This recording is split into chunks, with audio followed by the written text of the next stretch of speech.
વડોદરામાં ફરી એકવાર ચોંકાવનારી ઘટના સામે આવી છે. ગોરવા પોલીસ મથકે એક યુવતીએ દુષ્કર્મની ગંભીર ફરિયાદ નોંધાવી છે. પ્રાપ્ત વિગતો અનુસાર શહેરમાં વકીલાતના વ્યવસાય સાથે સંકળાયેલ કૃણાલ પરમાર પોતાની ઓફિસમાં કામ કરતી યુવતી સાથે બળજબરીપૂર્વક દુષ્કર્મ આચર્યું હોવાની વિગતો બહાર આવતા યુવતીએ ફરિયાદ નોંધાવી. યુવતીએ પોલીસને જણાવ્યું કે તે છેલ્લા કેટલાક સમયથી આરોપીની ઓફિસમાં કામ કરતી હતી. આ દરમિયાન આરોપીએ વિશ્વાસનો ભંગ કરી છેતરપિંડીપૂર્વક તેનો ગેરલાભ ઉઠાવ્યો. ઘટના સામે આવતા યુવતી હિંમતપૂર્વક પરિવાર સાથે વાત કરતા પરિવારને હિંમત આપી અને ગોરવા પોલીસ મથકે પહોંચી વિગતવાર ફરિયાદ નોંધાવી. પોલીસે તરત જ ગુનો દાખલ કરી તપાસ શરૂ કરી છે. આરોપી સામે ભારતીય દંડ સંહિતાની કલમો હેઠળ કાયદેસરની કાર્યવાહી હાથ ધરાઈ છે. પોલીસ દ્વારા આરોપીને ઝડપી લઈ કાયદેસરની કાર્યવાહી હાથ ધરી.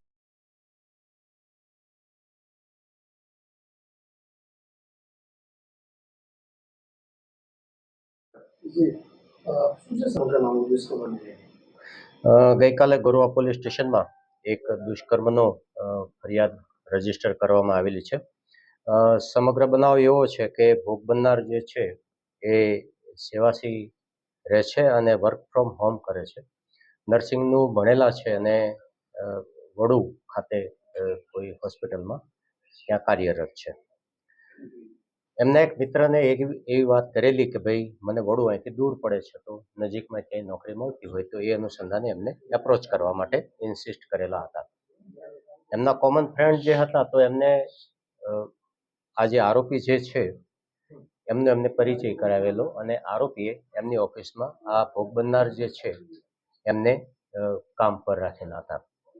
માસિક વેતન આપી અને એ ત્યાં કામ કરતા હતા અને કામ દરમિયાન માર્ચના બીજા અઠવાડિયાથી લઈ જુલાઈના પ્રથમ વીક સુધીમાં આરોપીએ આ ભોગ બનનારની સાથે અવારનવાર દુષ્કર્મ કરેલું છે અને જે 377 જૂના ગુના પ્રમાણે પણ હરકતો કરેલી છે. સમગ્ર બનાવ જોતા તેમાં ઇલેક્ટ્રોનિક્સ એવિડન્સ પણ પ્રાપ્ત થયા છે. આરોપીને ગઈકાલે જ ગોરવાની ટીમ દ્વારા હિરાસતમાં લેવામાં આવેલ છે અને આ અંગેની તપાસ પોલીસ ઇન્સ્પેક્ટર શ્રી ભારાઈ ચલાવી રહ્યા છે. આરોપી પોતે એડવોકેટ છે અને સુભાનપુરા ખાતે એમની ત્યાં ઓફિસ આવેલી છે.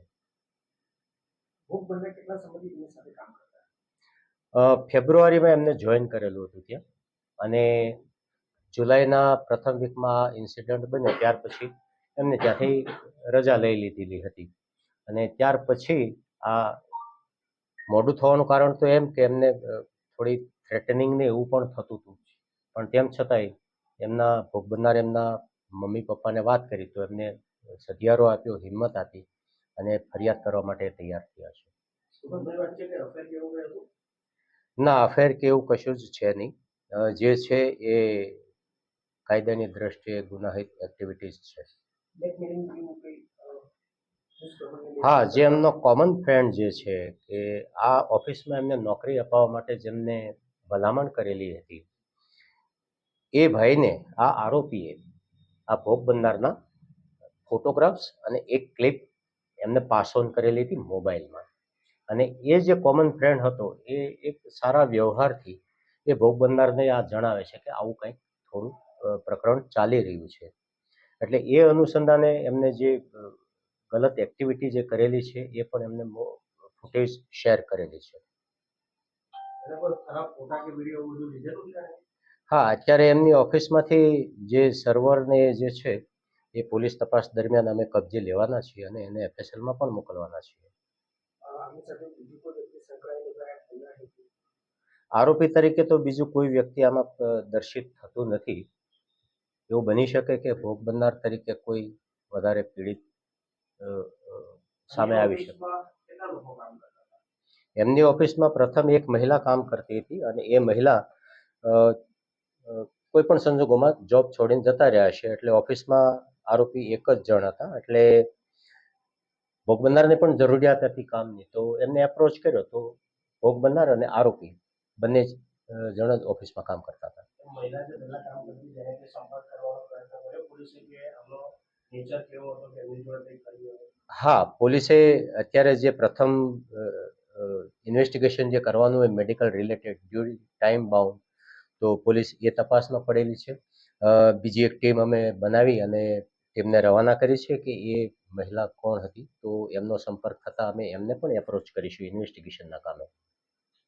પીડિત મહિલા મુખ્યત્વે ઓફિસમાં શું કામ કરતા? એડવોકેટની ઓફિસ છે એટલે રૂટીન જે ઓફિસ વર્ક જે હોય એ.